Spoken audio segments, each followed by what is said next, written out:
Hei kutid, täna mina sain oma teadaandega ja see teadaanne on Elvis Maria Foreverile võib-olla kurb, kuna ma jätka enda videosid enam mitte kunagi, võib-olla kunagi jätkan, aga jätka. Teate, miks mul ei tehta kanalile reklaami?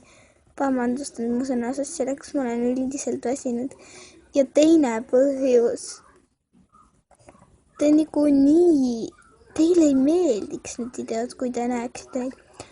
Kui keegi mulle reklaami teeks, siis ma teeksin oma videosid edasi, aga ma tean, et teile ei hakkaks need videodki meeldima.